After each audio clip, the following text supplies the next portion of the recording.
we live? I think we are. Just double checking. This needs to be done right. We are on the Big D.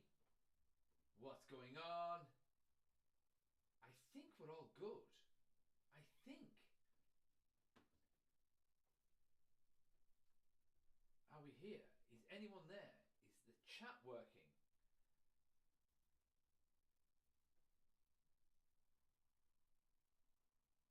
View channel. Well, it's here now. It's live. Ha ha! Ha ha!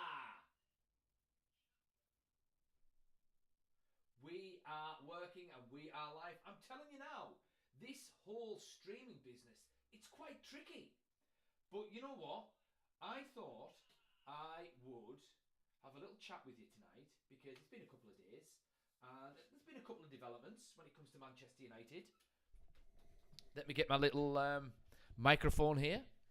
So, yeah, this is interesting stuff. So, I mean, Sancho, it looks like he's going to go to Juventus potentially. And also, Mbeumo, we have had a little bit of an increase in our bid. So hopefully we can get that over the line.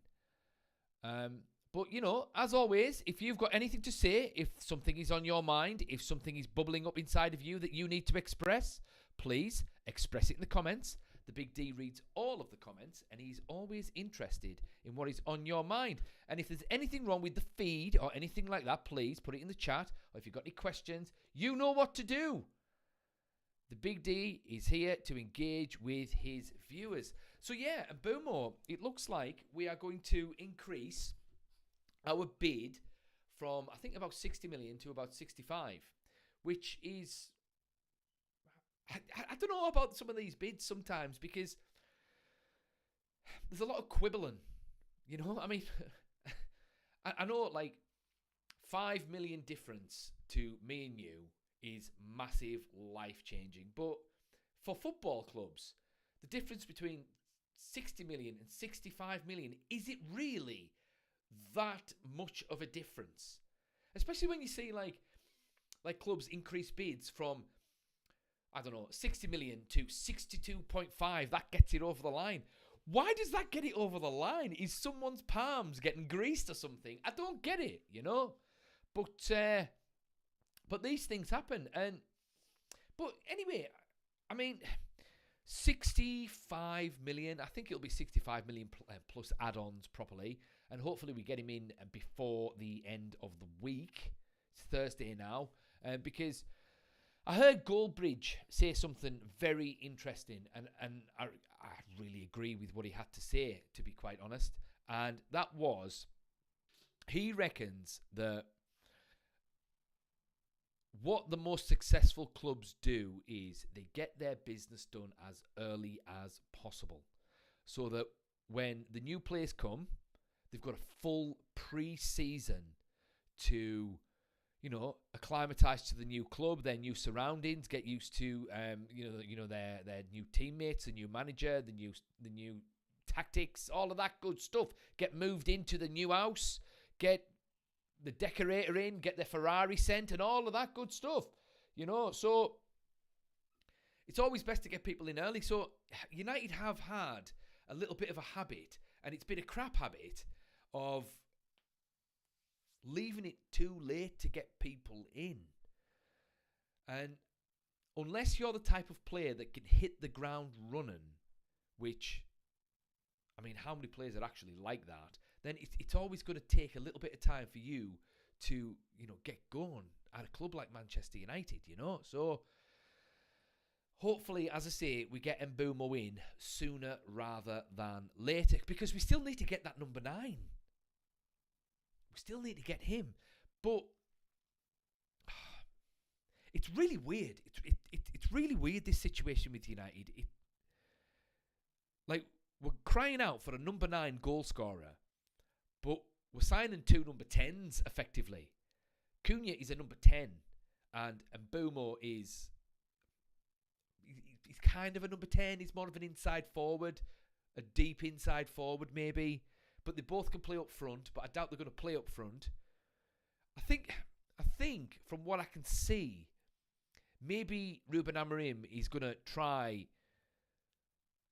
a more fluid attacking front three. So nobody is necessarily going to be static in any given position that they're going to be given in that front line, you know. So if that's the case, then I suppose Cunha and Mbeumo would be good fits for that. But what's interesting for me is what's going to happen with Joshua Zirkzee, because he was really starting to come on last season and he's still quite young. What is he, 23, 24? That's a good question, that. But the point is, he's still quite young. So where does that leave him? Because we've still got Diallo and we've still got Mason Mount and we've still got Bruno Fernandes. And there's no talk of Mason Mount leaving. There's no talk of Xerxes leaving. So effectively, we've got about 25 number 10s and only one actual number 9 in Rasmus Højlund. It's looking like Rasmus is staying, which is good because he needs help. And it looks like his wishes have been answered, so to speak, with these two new signings, but he still needs a number 9 to kick him on. Now, I said this in my last stream. Now that Sancho is flirting with Juventus, that would be a really good signing, that, and it would suit all parties, especially if perhaps Juventus did a little trade switcheroo. So maybe we offered 10 million plus Sancho for Vlahovic. That would be a good deal. He's been a bit inconsistent for Juventus. That's fine. But I think that's probably because he doesn't really suit Juventus, but he would suit Man United. He's quick, he's feisty, he's aggressive, he's a good finisher, and he will be a good squad addition to the club.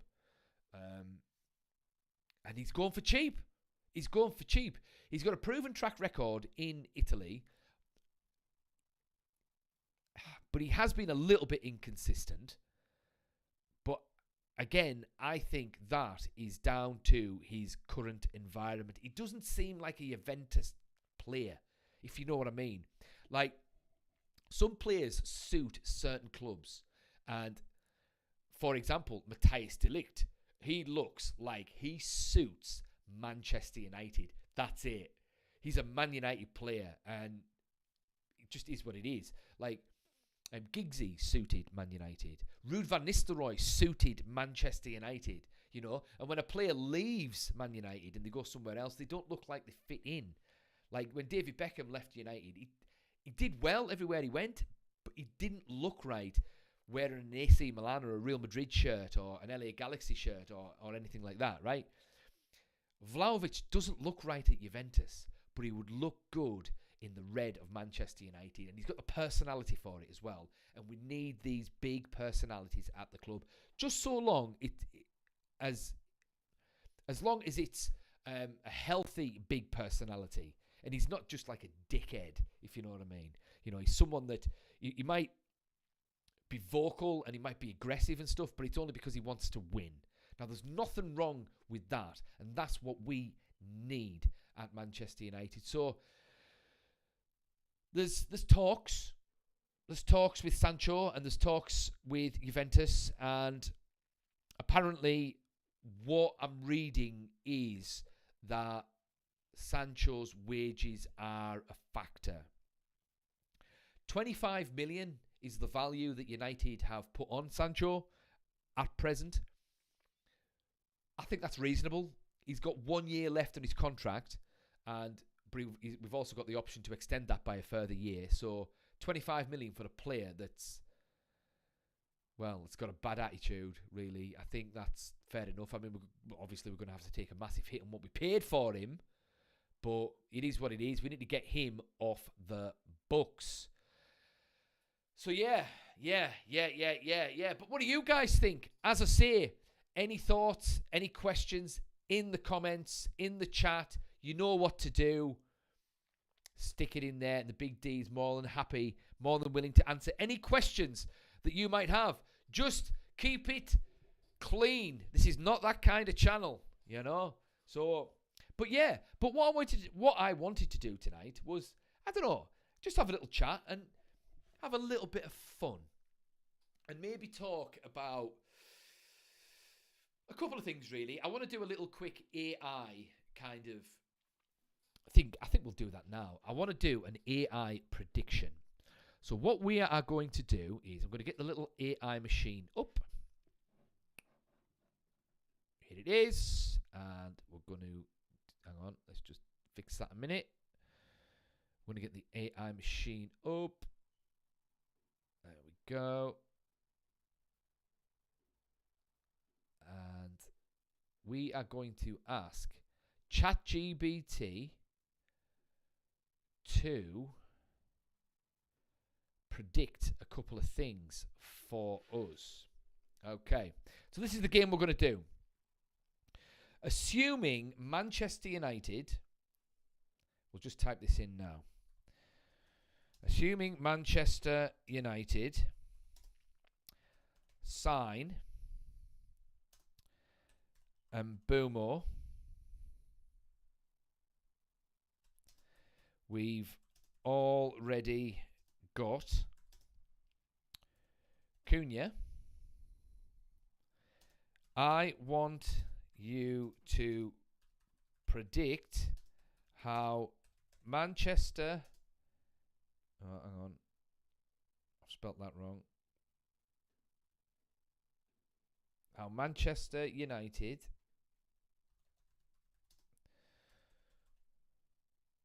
will fare in the Premier League in 25-26. Also, factor in Man United buying a 15-goal per season striker. Also, factor in everyone else in the club. Hang on, need to spell that right. Everyone else in the club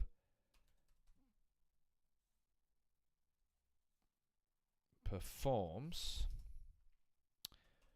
roughly the same as they did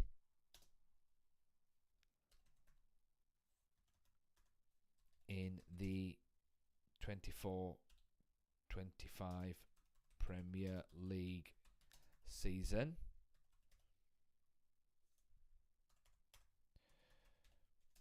Also factor in all other clubs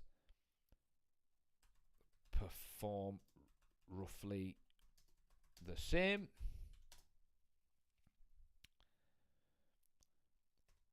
Base all of this on the 23, not 23, 24, 25 Premier League season.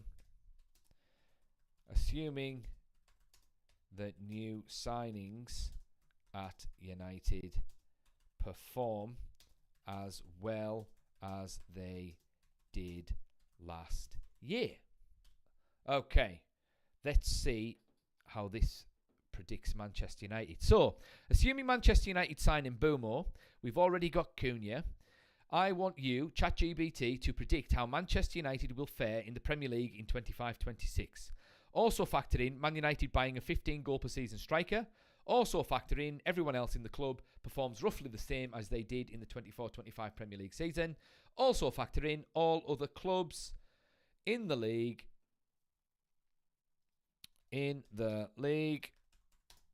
perform roughly the same. Base all of this on 24-25 Premier League season, assuming... Oh no, we'll get rid of that. Assuming the new signings at United perform as well as they did last year. Right, let's see what it says.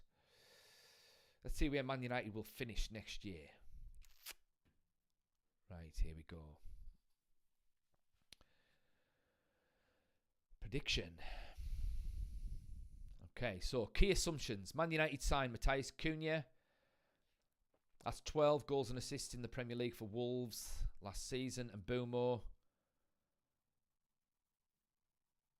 10 goals and assists. That's not right. Everyone else at United performs the same as 24-25, including Bruno, Garnacho, Rashford. Okay, we need to fix this.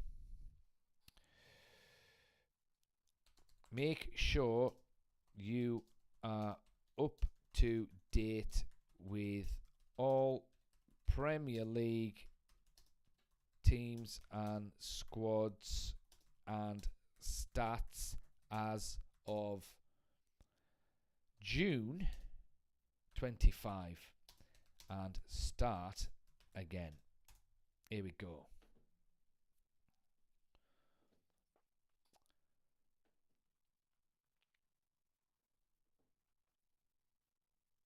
That's more like it. So, updated key assumptions. Current squad and form. Most top 6 to 12 clubs carrying similar squads performance. Man United bring in Cunha and Mbeumo. 20 Premier League goals for Brentford. 15 Premier League goals for Cunha. We get a 15 goal a season striker. Everyone else at United performs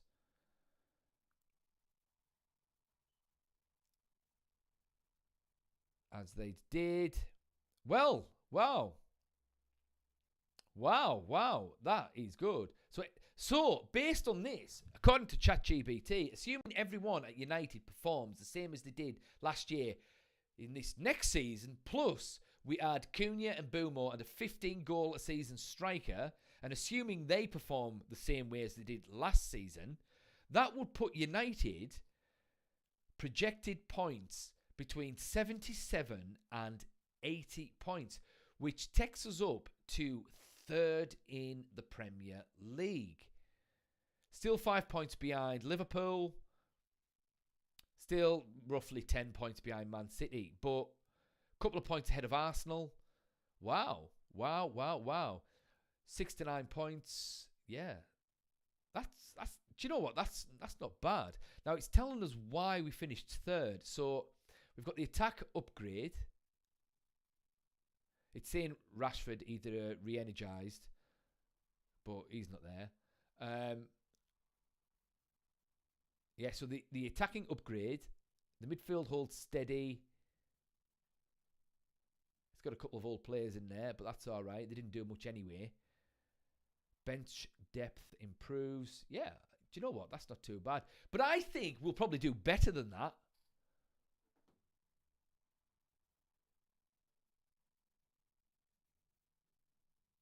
Okay, so the summary. Assuming stable performances from both United and rivals and our stated signing plan, United finished third in 25-26 with somewhere between 77 and 80 points, which is a solid Champions League spot. They aren't title pole so strong. What does that even mean? But a net gain of 5 to 10 league points from last season is realistic. Yeah, that's not too bad. Wow. See, the thing is with ChatGPT, you can ask it to do all kinds of things. So let's bring up Mbeumo stats. Mbeumo stats 24-25 Premier League, please. Go. So he's got 20 goals in 38 games. He got 7 assists. That's really good. That is elite output, as it puts down here. He was 4th in the Premier League in the top scorer charts. He was consistent. He started all 38 league matches, played nearly every minute, and he's a clinical finisher. Wow. So he's a 20 goal a season. He's a playmaker as well, and he's a creative winger. What specific position does he play? He's a right winger, but his role is versatile. Inverted winger. Okay, so he's got a strong left foot. So it cuts inside from the right to shoot or play through balls. He's not a classic touchline winger. Well, we've got fullbacks for that now. We've got wing backs for that. Yeah, second striker as well. 3-5-2-1. Interesting. He's quick, he's intelligent, loves one-on-one dribbles, cuts inside, curlers, rapid counter-attacks, takes set pieces as well, including penalties and corners, and he's got a high work rate defensively. So he presses well and tracks back. That's good, that. We need hard-working players, you know. That's exactly what we need.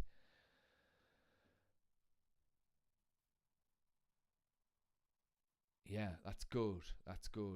Let's see now. So let's do the same. Not same. The same for Cunha.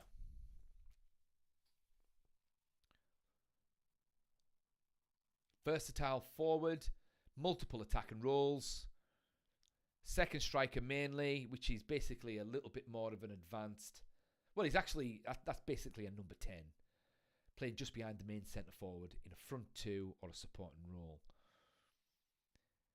Often featured in a 3-3-2-2 structure.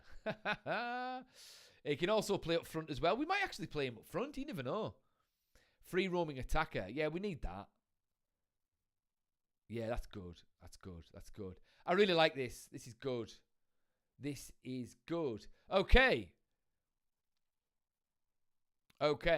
Excellent. So, yeah. I mean, it looks like we're buying the right players. That's what we need. That's what we want.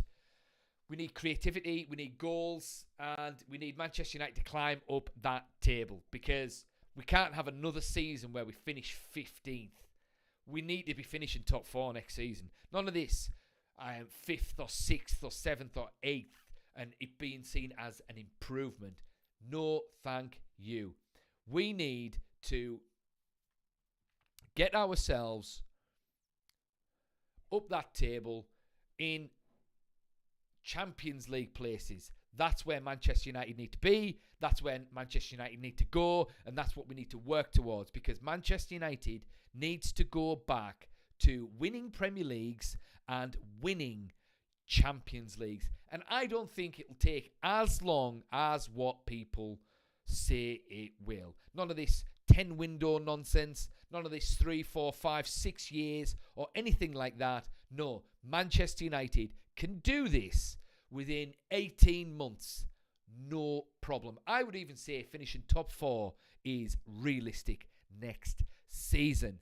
Anyway, that's sort of the update on what's going on at the moment with transfers and whatnot. But I thought I'd play a little thought experiment. And I want to talk about this notion of a Mount Rushmore at Manchester United. And you can have Mount Rushmores in all kinds of field, in basketball, in acting, in wrestling, in all different kinds of things. In football in general as well, to be fair. But I want to give you my very own Mount Rushmore for Manchester United. And I want to preface this by telling you why I'm about to pick the people that I've picked, because I know what it is. And my Mount Rushmore is based upon basically the most influential players Manchester United have ever had. So the top 4 most influential players, not necessarily the most talented, not in all of the cases, certainly in a couple of cases, but not in all cases. Okay? So it's the most influential players Manchester United have ever had. First one I'm going to pick is George Best. He is on my Mount Rushmore. And the reason I'm picking George Best is because, well, you know, that old saying, you know, Pelé was good, Maradona was better, George Best. And it's true. George Best was better than Pelé and he was better than Maradona. And he was. Unfortunately, he didn't necessarily have the professionalism of Pelé, and he didn't really sort of expand his horizons like Maradona did. Because George Best could quite easily have gone to Italy. He had the chances to go to Italy, but he didn't want to really challenge Manchester United or play against Manchester United. He loved the club that much, you know. And people often say that he was a wasted talent, but I would disagree. He could have won a lot more, yeah, definitely, but he completed football by the time he was 21. He completed it. He completed everything that he could realistically complete by the time he was 21. So that was, he won multiple league titles with Man United. He won the Ballon d'Or in 1968, and he won the European Cup, scoring one of the goals in the final. And he was top scorer in the old First Division. And he was also the highest paid footballer in the world at one point. And he was the first sort of playboy superstar footballer as well. So all these players that you've got now, like Cristiano Ronaldo, Neymar, David Beckham, all these guys that have got the public brand, the persona, all the sponsorships, all of that kind of thing. George Best did it first. He was a true pioneer, and he was one of the players that sort of helped put Manchester United on the map as one of the biggest clubs in the world. So George Best, number one, first pick. Now, when I say number one, first pick, I wouldn't necessarily say he's the greatest player that we've ever had. He's probably the most talented player that we've ever had. He's got Lionel Messi level talent. Unfortunately, he didn't have Lionel Messi level professionalism, God rest his soul, but he certainly was as talented. I mean, you don't get any more talented than a player like George Best. He was just fantastic. He was fantastic. I mean, well, anyway, George Best. He is my first mention on my Mount Rushmore. The second mention, I'm going to put Roy Keane, the greatest captain that we have ever had. And I would argue the greatest player in the history of the Premier League thus far, anyway. He was probably the most complete footballer the Premier League has ever seen, because he could do everything well. I mean, some players are specialist goal scorers. Some people are specialist creative forces. Some people are, tough tackling and all of that kind of thing. Brilliant defenders, specialists. He could pretty much do everything as well as everyone else. Pretty much. Outside of scoring loads of goals. He wasn't a clinical goal scorer, but he did score quite a few, all things considered, considering he was a central midfielder. He could tackle as well as anyone. He was as fit as anyone. He could pass as well as anyone. Maybe David Beckham was slightly better than him at the long range passes, and maybe Paul Scholes was slightly better than him in the more intricate creative passes, but he wasn't far behind them. But they weren't as complete as him. So he was a world-class passer. He could score a goal. He was a big game player. He was determined. He was almost sociopathically ruthless in his will and desire to win. Absolutely, hands down, the most influential player to have ever stepped on a pitch in the Premier League era. People always talk about who's better, Gerrard, Scholes, Lampard, all of that kind of crack. And it's like, have you forgot about Roy Keane? He was better than them all. Every single one of those. All round, anyway. So, Roy Keane, and he's the most decorated Premier League captain of all time. Is he the most decorated captain in English football history? I'm not sure. I'm not sure, actually. That is actually a good question. And do you know what we'll do? We're going to ask our old friend, ChatGPT. Is Roy Keane the most decorated captain in English football history? Let's see what it says. Roy Keane is one of the most decorated captains in English football history, but not the absolute most decorated. When counting all trophies strictly as a captain, let's break it down clearly. He won 4 as a captain. He won 1 FA Cup. He won 1 Champions League as captain, an Intercontinental Cup as well. So he got 7 or 8. Oh, John Terry's. Yeah, John Terry's a little bit more. Fair enough. Gerrard's got 9 as captain. Yeah, but he was the only good player in those teams. Tony Adams. Tony Adams did quite well, to be fair. Yeah, they didn't do too bad as well. No, fair play. Fair play. They were all great players, to be honest. But still, point being, Roy Keane is on my list as... Sorry, he's on my Mount Rushmore. He's the second pick on my Mount Rushmore. Third pick is Eric Cantona. Eric Cantona was an absolute game changer for the Premier League, and he helped put the Premier League on the map. He helped put Manchester United on the map, and he was the most influential player of the 90s, probably. I think that's fair to say. Yeah, of the 90s. I mean, I always say I don't think Eric Cantona was world class, not given the context of the time, because at the time in the 90s, the Premier League was probably the 3rd or 4th best league in the world, behind the Italian Serie A or La Liga, maybe even Germany's league. It was probably on par with the French league at the time. So he was the best player in the 4th best league in the world. Unfortunately, he didn't quite do it in Europe.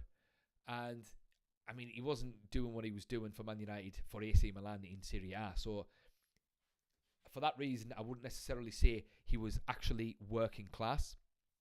But, did I say working class there? I've got this on my mind. I've got social statuses on my mind. I mean, world class. World class. However, he was the best player in that league during the time that he was there. Now, maybe he just got his timing wrong, and he just didn't come to Man United at the right time, so to speak, for him to prove himself in Europe, because United did need help up front.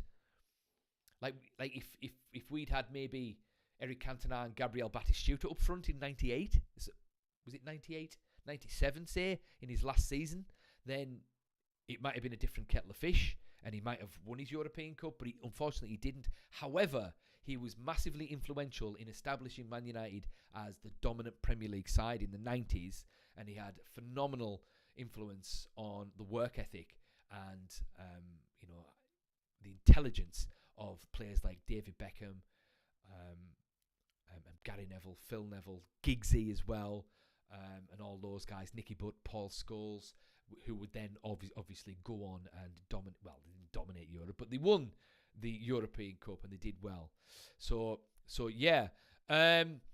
Just quick mention at the chat. Got a couple of little messages. What we're saying here.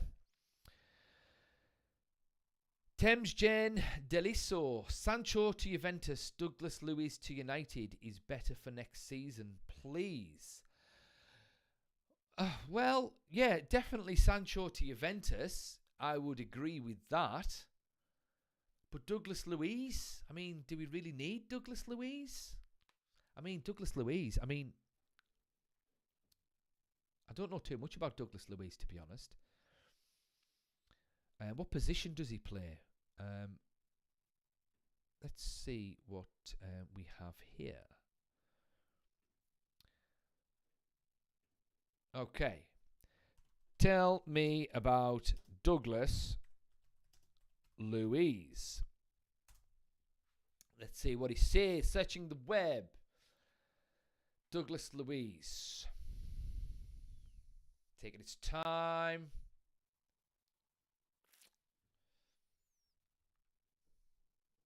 Is this the right player?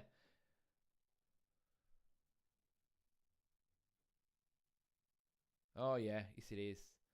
So what is he? He's Brazilian. Position, central midfielder, box to box. Yeah, he's not bad, actually.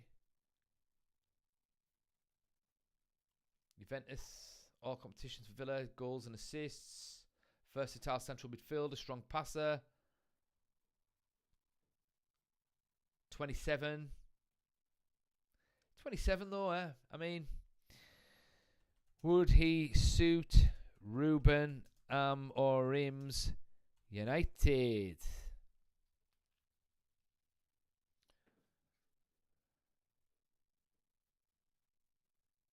Yeah. Yeah. Yeah. Fair enough. Do you know what? I'd take that. Yeah, I'd take that. Temesgen, I'd take Douglas Luiz at United, especially if it was like a straight swap for Jadon Sancho. No problem at all, mate. So yeah, I mean, personally, I mentioned this before. I would prefer to have maybe Vlahovic, because I think we've got plenty of midfielders. I mean, we've got Casemiro. I mean, Casemiro can still do a job for us. We've got Kobe Mainu. We've also got Mason Mount can play there. And obviously, we've got Toby Collier. And we've got Ugarte. I really like Ugarte. I think in his second season, I think he'll really kick on now that he's got his first season under his belt. But, yeah, Sancho definitely to Juventus. I'd take that. Douglas Luiz. If it happens, I won't be unhappy. So, fair play. Sean Knowles. Okay, fair enough. Fair enough. He is actually my fourth pick. Yes, Bobby Charlton. The great Sir Bobby Charlton. And I'm not even joking. I've met Bobby Charlton. I used to live down the road from Old Trafford. A good 10 years or so ago now. 15 years probably. So we're talking circa 2007. I left Manchester in 2008 to go to London. I moved to London. And while I was living in Manchester, I used to go to the match quite regularly. So I've seen Ronaldo, I've seen Rooney, I've seen Tevez, I've seen Prime United. Yeah, you know. And what I used to do was I used to go by the players' entrance after the game and to see if I could get like an autograph or something, get a signed shirt. I've got a signed Ronaldo shirt from this time. And now, by the time you've waited for all the players to come out, the whole ground's pretty much emptied, except for the people waiting for autographs and stuff. And so once you get your autographs, you know, you start to walk home and it's deserted. So then by that time as well, all the people in the directors' boxes, they've all sort of finished having their drinks and having their meals and all of that, and prawn sandwiches, as Roy Keane would say. And I was walking, you know, towards in the direction of my home at the time, and I was walking past the entrances to the directors' boxes, and out pops about 4 guys in big black sort of trench coats kind of thing, and they were walking in front, and just trailing behind him was Sir Bobby Charlton. And I'm telling you, I couldn't get my phone out quick enough so I could record it basically, and but he was walking quite fast, and he was quite far ahead of me. And I said to him, I sort of cried out, I said, Sir Bobby, can I shake your hand, please? And he said, yeah, sure. And he turned round and he walked all the way back, and it was a good, 50 yards or something like that. He came back and he shook my hand. Honestly, I was almost in tears, because he is the greatest player Manchester United have ever had. Absolutely top draw, and he's one of the most talented as well, but he's great man. And aside from the fact that he's won everything with Man United, And aside from the fact that he came through the youth system, and aside from the fact that he captained the team and he lifted the European Cup as captain, it was his role in helping rebuild the club after the Munich air disaster that makes him an absolute legend. Probably the greatest footballer that ever lived. Hands down. Certainly not the most talented footballer that ever lived, but the greatest. I don't think there's a footballer that in the history of football that has got a story quite like Sir Bobby Charlton. And this adds to the mythos of Manchester United, because, like, people talk about, who the greatest club in the world, the biggest club in the world, blah blah blah blah blah blah blah, and there's plenty of teams more successful than Man United. I mean, AC Milan have won more European Cups than Manchester United. Juventus, I think, have won more league Serie A titles than Manchester United.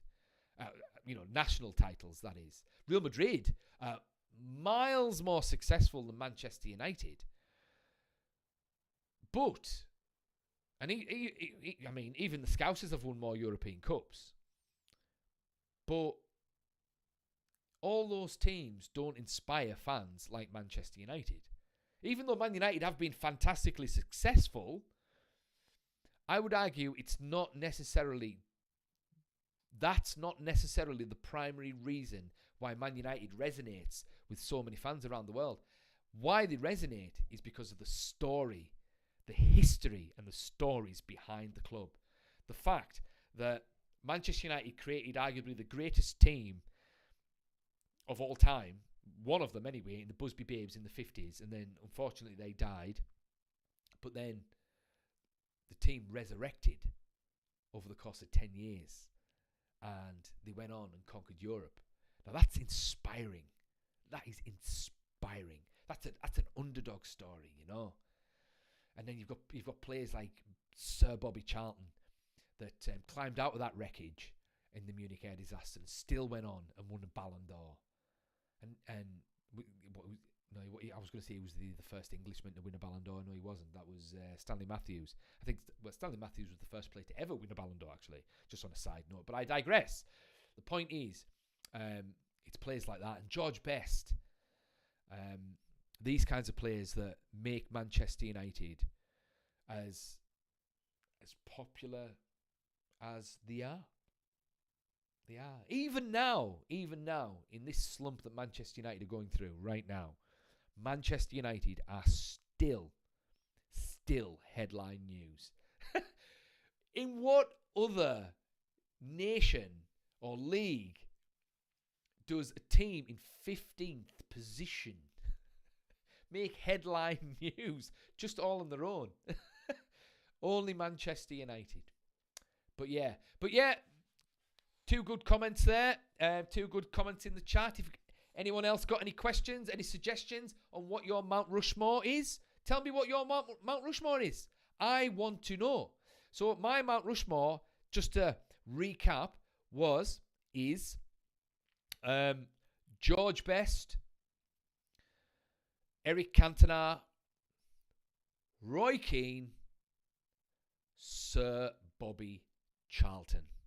Those are the 4 greatest players that have ever played for Manchester United. Not necessarily the most gifted. There's players that's not on that little list that are arguably more gifted, like Paul Scholes, Wayne Rooney, Ryan Giggs, Dennis Viollet, Tommy Taylor, Duncan Edwards, but those are the 4 greatest. But anyway, this was a nice little short and sweet one. Just wanted to leave it at that. And as I say, please like, share, and subscribe. Any questions, any comments, put it in the comments. The Big D's always interested in what is on your mind. And yeah, stick around. Well, say stick around. Keep your eye out for the next live stream. The Big D will be dropping one very, very soon indeed. But the Big D will see you in the next one.